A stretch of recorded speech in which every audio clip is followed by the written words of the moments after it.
Big game for the Browns this Sunday. I want to know who you got, Cleveland or Baltimore. I'll give my score prediction at the end of the game, but let me know who you got in this one down in the comment section.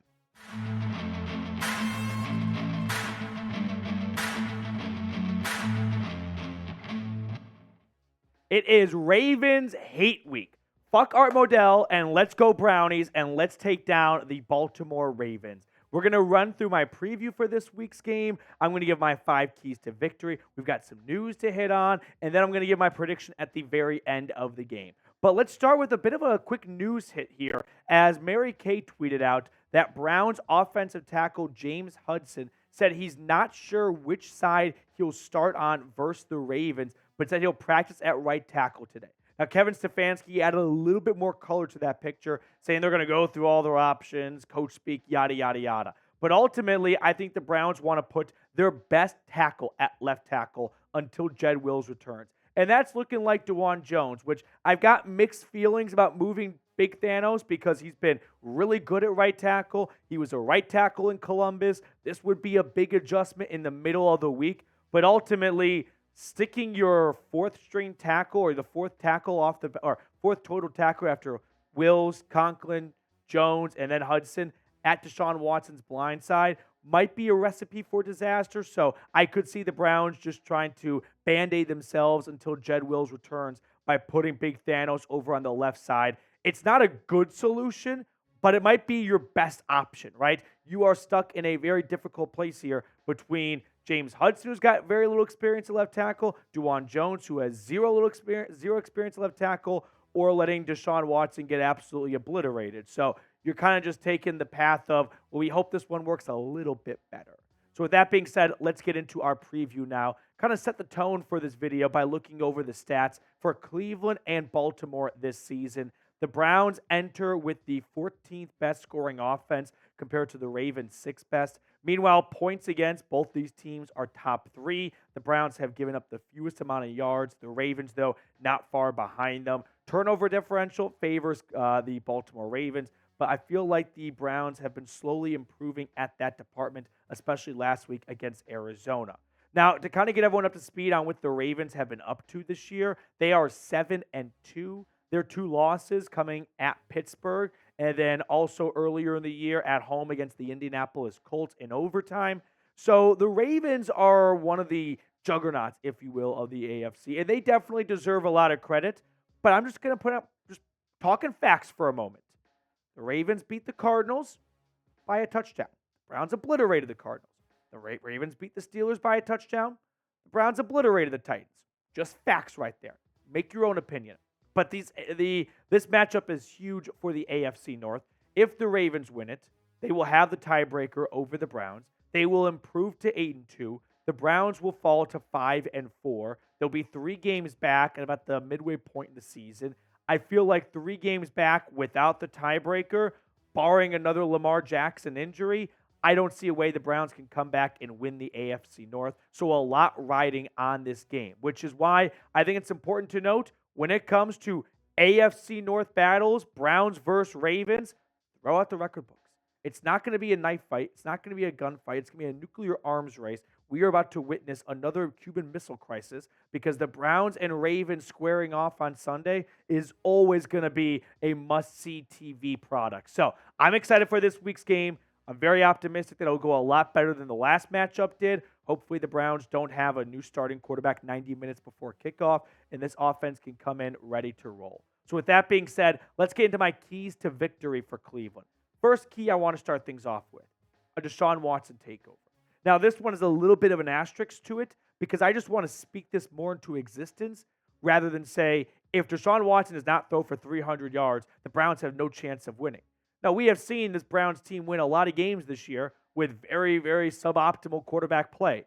But the point is, they need the quarterback play to improve because the defense can't keep bailing out the offense every single week like we saw somewhat in Seattle. So Watson comes off one of his better games as a Cleveland Brown, 19 for 30 in his first true game back. I toss out that Colts 12 snap performance, 2 touchdowns, 0 interceptions.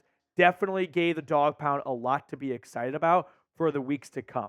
Now, in his last 2 full games, a.k.a. the Titans game And now the Cardinals game, he has 508 yards, 4 touchdowns, 0 interceptions. There are a lot of people out there that are trying to make this Deshaun Watson trade as one of the worst trades in NFL history. I keep receipts. I love the bookmark tab on Twitter. But I'm telling you guys, Deshaun Watson, when he's healthy, has been a really solid quarterback for the Browns, and I feel like he's just scratching the surface right now. Now, like I said, we learned that the Browns can squeak out any type of win this year. With the defense and the special teams, they can win games 9-6, right? But we also saw in Seattle that if you call on the defense one too many times, they can't always deliver. That's why having an elite offense is better than an elite defense. Because elite defenses, they're going to play well most weeks, but there are going to be some weeks where they're not at their A game, right? Go ask the 85 Bears about that, the 2000 Ravens. There are a lot of great defenses, and defenses win championships, no doubt about it. What I'm saying is, if you purely rely on your defense week in and week out, it's going to catch up to you, which is why the Browns need to give the defense a little bit of breather and have Watson go out there and account for 3 to 4 touchdowns and give the defense a nice Sunday off-ish as much as possible when playing Lamar Jackson and the Ravens. But what I want to know is, do you think Deshaun Watson is back? Today's producer right now is Jeremy Chuggs, Houston native. Grew up watching Deshaun Watson. Well, maybe not grew up, but recently watching Deshaun Watson. And Jeremy and I are talking like, the guy's looking a lot like what we saw from him down in H-Town when he's been healthy this season. So I think he is really, really close to emerging as a top 10 quarterback again in the NFL. Second key to victory, I need another wide receiver to step up. I mean, this has been a room that outside of Amari Cooper has given very little production, and that is going to catch up to you because Amari Cooper can do it by himself a chunk of the time, but not every time. This year, 35 grabs, 617 yards, and 2 scores, by far the best receiver on the team, but no one's really even all that close. Like, you could double Elijah Moore's receiving yards. That's not going to get him to Amari Cooper's numbers. Is it? I don't think so. Math is hard. Marquise Goodwin and Cedric Tillman are combining for 18 yards.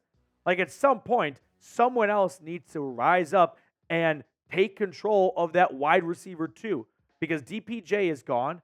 He led all wide receivers in snaps while he was here. So I need someone else to play wide receiver too. Now, Amari Cooper's going to have a tough test this upcoming Sunday, going up against Marlon Humphrey for the Baltimore Ravens, who has played 5 games this year after missing the start of the year, and he's given up just 84 yards in coverage, 1 touchdown, 1 pass breakup, and only 9 receptions. So Cooper's going to have his hands full, which means Deshaun Watson can't go to him every single play. That's where I need to see more from Elijah Moore, Cedric Tillman. If Marquise Goodwin's available, I know he's dealing with a concussion. David Bell's dealing with an injury. But someone else is going to have to step up to the plate and deliver for the Browns. Now, before we get to the rest of my keys to victory, I just want to give a quick shout out to our friends over at Game Time. You shouldn't have to worry when you're trying to buy tickets to your next big event. Game Time is the fast and easy way to buy tickets for all the sports, music, comedy, and theater events near you. Now, scenario. You and your buds are trying to go catch an upcoming Browns game or another sporting event in your area, but ticket prices are through the roof. Well, the beauty of Game Time is you can go to games without breaking the bank. Game Time is the place to find the best ticket prices. They're obsessed with finding ways to help you save money on tickets. They also have tickets or deals on tickets right up to the start of the event and even an hour after it starts. It's the place to find last-minute seats. So download the Game Time app, create an account, and use code BROWNSCHAT for $20 off your first purchase. Terms apply, but again, create an account and redeem the code BROWNSCHAT for $20 off. Download Game Time today. Last-minute tickets, lowest price guaranteed. Third key to victory for Cleveland, protect the football. I mean, this is what Andrew Berry said during his press conference at the beginning of October. We are a month removed from that, and we haven't seen a dramatic turnaround. We saw an improvement against the Cardinals, as it should be, but they are still really struggling with holding on to the football. Go back to week 4, I should say, when the Browns played the Ravens the first time. DTR's lone start, 3 turnovers, gave the Ravens starting field position at the 10-yard line and the 38-yard line. Jim Schwartz said after the game, or shortly after the game, that he was frustrated that not only the Browns gave up 28 points, but how they gave up touchdowns on the first play when the Ravens took over at Cleveland's 10. So the turnovers have been a thing that has plagued this team, and the Browns are lucky to be 5-3 in a lot of ways, despite the amount of turnovers they have had. But I do come with good news. I think we're going to see a downfall in the turnovers. Let's kind of roll the tape for a moment, all right? Unfortunately, due to copyright laws, I can't hit play on this. But let's look at a play right now from the Cardinals game. And you can see right there that Deshaun Watson's going to link up with Amari Cooper for a 15-yard reception. On the box score, that might not look like a really big play. But this is a really important throw, and it's a very difficult throw that Watson makes, right? For one, he's got to layer this pass in between the corner and the safety. That's not an easy thing to do. You underthrow it, it's picked off by the corner. You overthrow it, it's picked off by the safety. So you have to have precise accuracy. But you also have to have enough zip on the ball, right? If that ball does not have the velocity it has, this safety over here, right there, this safety right here is just going to jump through and pick it off. Now, look at it from Deshaun Watson's angle for a moment. Like, this is a throw that doesn't have a huge window. And look where Watson is standing where he throws this. Just in front of the 15-yard line. Amari Cooper's out at the 40-yard line. This is a NFL throw that goes down as a 15-yard, 16-yard pickup, but it is way bigger than that, and it's not an easy throw to make, and not a lot of quarterbacks can make this throw. Now, the difference is we did not see these types of throws. Go back to the Colts game, for example, right? Deshaun Watson here standing at the 20-yard line, and he's got a wide open man on the other side of the field. 30-yard throw. This is not something that Watson can't make. He's got 5 yards of separation. This should be a slam dunk throw for at least a 30, 35-yard pickup, if not more. But unfortunately, Watson doesn't have the zip on his balls there. Oh, that sounded weird. Doesn't have the zip on the passes right there. Doesn't have that same velocity he has now following the injury. So he throws up a big loaf of bread. And you know who loves bread? Ducks. So this duck comes over and he just quacks that right out of the air. Easy interception. But like we saw against Arizona, that ball is back, right? And so Deshaun Watson is back to, I believe, having the command on his throw and making good passes and not turning it over like we saw earlier in the year. Fourth key to victory for the Brownies, how about winning in special teams? Going up against the Ravens means going up against John Harbaugh. His forte, his specialty is special teams. He's one of the very few NFL head coaches that's not an OC or DC background. He's a special teamer, right? A third of the game. And Dustin Hopkins for the Browns has been balls out amazing. Like, look, went to Jeremy's high school. Oh, I knew that. Yeah, you're right. He had that bizarre-ish speech after that one kick for the, which team was it? The Commanders, I think? This is making bad radio. All right, Dustin Hopkins, though, this year, as I was saying, getting back on track. 7 for 7 from 50 yards or more, 20 for 23, 8 for 11 between 40 to 49 yards. And the bar is Justin Tucker. Like, he is the guy to beat. And I'm just going to report numbers. That's all I'm doing.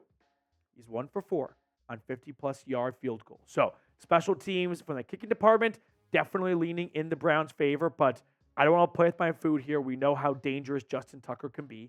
But how about the improvement after just one game with DPJ out the door and James Prochet taking punts, 6 returns for 55 yards and averaging 9.2 yards a return. Like, special teams and kick and punt returns specifically are kind of a tough thing because it's usually right before people go to commercial. So if you want to go to the bathroom, you're like, well, I'm going to skip this punt. Nothing's going to happen anyway. There's one punt or kick return for a touchdown, maybe a year. It doesn't feel all that important. But when James Prochet in just one game is averaging nearly 10 yards a return, I mean, the offense comes out with a free first down. Just move it on up 10 yards. That's the difference between having a 60-yard field goal attempt or a 50-yard field goal attempt, right? That's the difference of getting in the red zone or just getting outside the red zone. So it might not seem like a big thing because it's right before everyone goes to the concession stand or go uses the bathroom.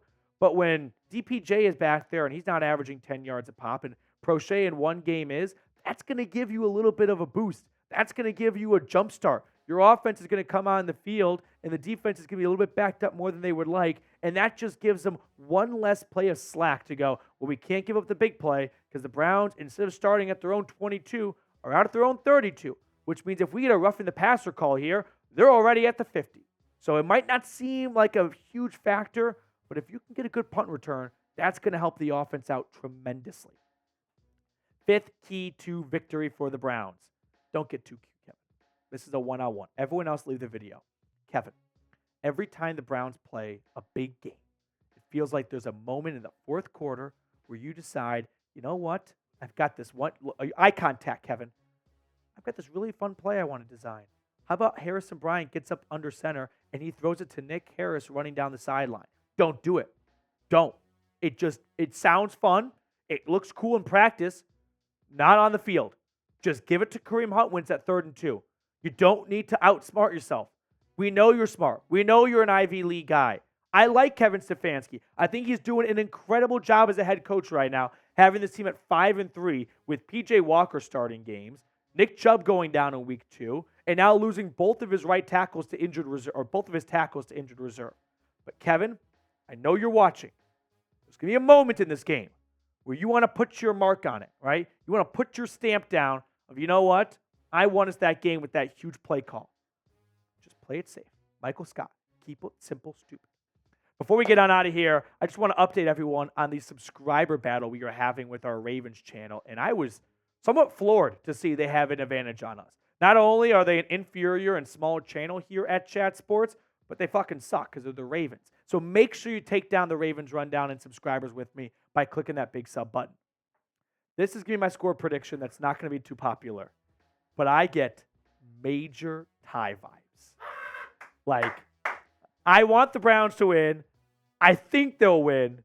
But I also have been thinking in the back of my head all week, we might get a tie. And if they did tie, and I was thinking it all week and didn't say it in the video, I would never forgive myself. So I'm going to play Switzerland right now, and I'm going to say Browns 20, Ravens 20 for my score prediction. And if they do tie, I mean, no one, it's like kind of going to a casino and putting all of your money on green 0. No one likes that guy if you win anyway, but I get tie vibes. I just want to get that out on the record.